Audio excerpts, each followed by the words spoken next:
Even if dreams can show us the future, this dream did not make sense. Must I never pass a lorry on a clear road? Can a dream show us the future, and give us the opportunity of changing it? It is hard to believe.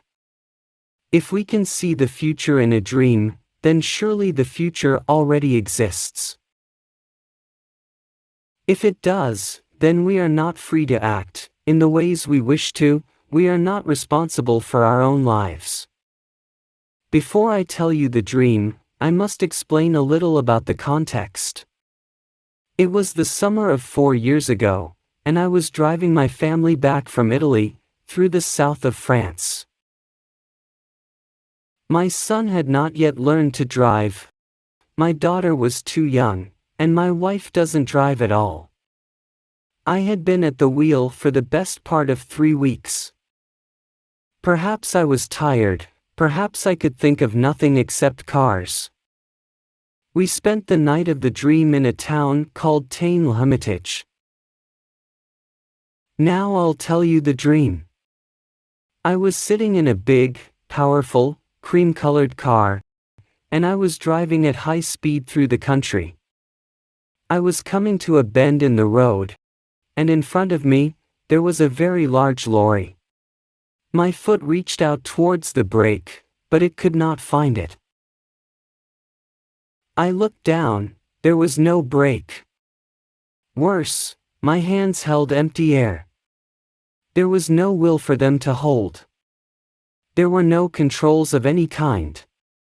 Already we were almost into the back of the lorry. I shouted in fear. Then I heard a calm voice coming from my left, and I turned my head. A stranger was sitting there. He was a cheerful man of about 40. He was wearing an expensive shirt, and on his head, he had a red hat.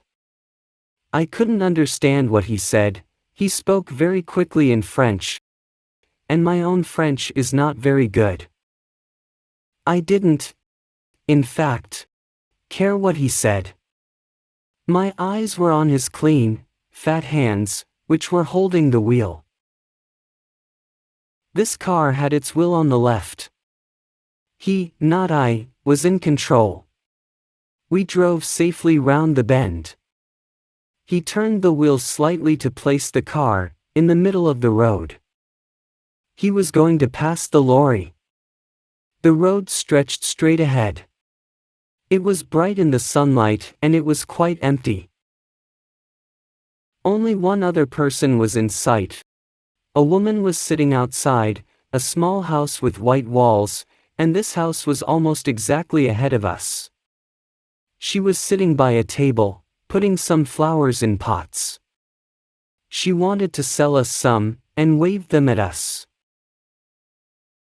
This sight, for some reason, filled me with a terrible fear. The flowers made me think of death, and our final resting place. At this moment, we were level with the lorry and ready to pass it. But then the lorry began to turn away, from the side of the road, towards our car. It appeared that the driver was doing this on purpose. The stranger by my side shouted loudly, and tried to move out of the way. There was a terrible noise from the back of the car, and then an explosion. The earth seemed to turn over, and the noise of flames burned in my ears. At that point, I woke up in fear. I was very worried by this dream, and could not sleep again. It seemed to have a message, and I wanted to explain it. Even if dreams can show us the future, this dream did not make sense. Must I never pass a lorry on a clear road? The road to Paris is always filled with very large lorries. Most of them come up from Marseilles, and I always have to pass them when the road is clear. I can't drive slowly behind them forever. No, this was not the meaning of the dream. At its heart was some kind of fear. I had to recognize my fear, and then I could forget all about it. I thought about my driving during the last 3 weeks. I tried to remember all the lorries and all the small white houses. I thought of all the cars, which were painted cream. I remembered nothing of any great interest. I had imagined that the road in the dream must be in France. It was long, empty and straight. But then I remembered that we had passed the lorry on the right. So the dream was about a road in England. In England all cars keep to the left. Immediately, I remembered something. 2 years before this, I was traveling in the north of England. An American and I were making some radio programs. He had brought his car from America, and of course, the driver sat on the left side. The brakes and other controls were also on the left, but the color of his car was not cream. The American was a careless driver, and often passed other cars against my advice. Remember that I was in a better position to see. I was sitting on the right. Once, just after Nottingham, he played chicken. You probably know about chicken. It is a game that is played on the roads. It is becoming more and more popular in America, because long journeys are often very dull. You just move your car into the middle of the road and stay there. When another car appears, it comes towards you in the middle of the road. The driver who turns away is the chicken. Quite often, neither driver turns away. I expressed my displeasure at this game in language that the American could not fail to understand. We did not play it again, but it had probably left its mark on my mind. So then, when I was asleep, I experienced it all again in a dream. I also remembered something else while I was having breakfast. When we played chicken, it was an uncommonly windy day. We stopped at Chesterfield, and the American bought a hat. It was a black hat, not a red one, but in dreams, details are not always exact. After this, I forgot about the dream until the afternoon. The big French lorries often play their own game. They stay in the middle of the road, and you can't pass them. You have to stay behind them. Sometimes you have to follow them for endless kilometers, although the roads are almost completely empty.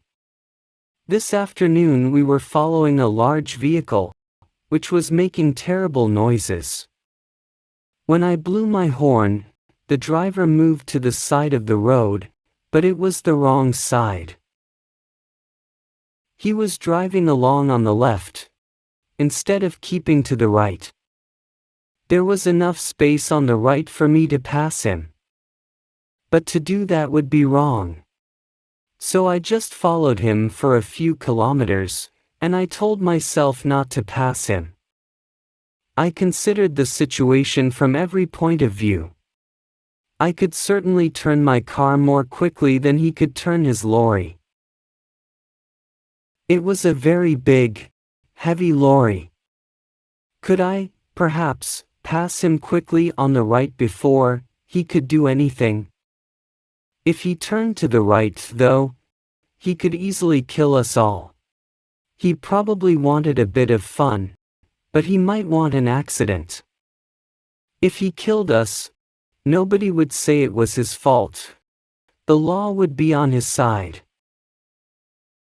The road ahead was quite empty, and went on for many kilometers.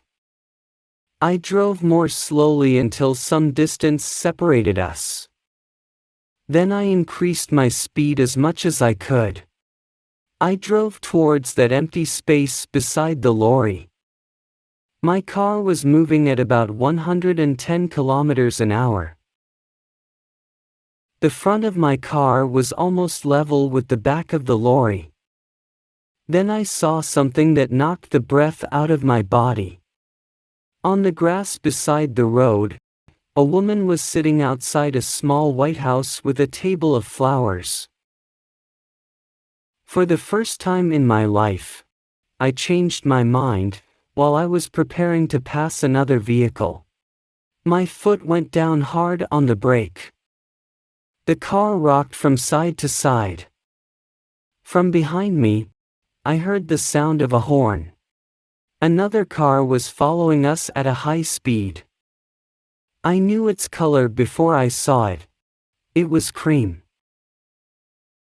I pressed hard on the brake and turned the wheel slightly. I was just able to move in behind the lorry without touching it. The other car passed us and the driver blew his horn wildly.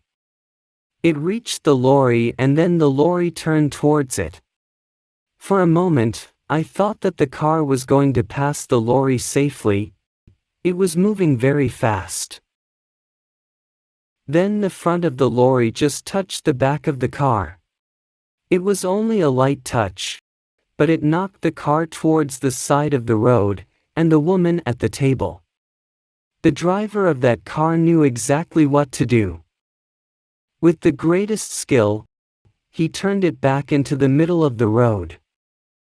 His control was wonderful, much better than mine. He waved angrily at the lorry driver, and drove quickly away in a cloud of dust. He was soon out of sight. We stayed that night in Fontainebleau. A big car was standing outside the hotel, and the back showed signs of damage to the paintwork. It was a cream car, and so I looked for the driver. He was not wearing a red hat or an expensive shirt. He was a young man from Paris, not like the driver in my dream. He spoke good English, so I asked him if he would like the number of that lorry.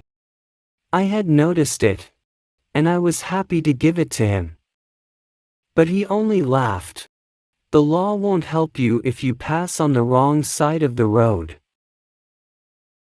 To him the whole thing had been a game. It tests your skill, he said. If the car is powerful enough, you can do it. But you couldn't do it, not in your car. I didn't tell him about my dream, my reason for not passing the lorry. There was no time. He was in a hurry, and wanted to reach Paris quickly. It made me think, though. I don't really believe in dreams, of course. But something saved us all from a terrible death.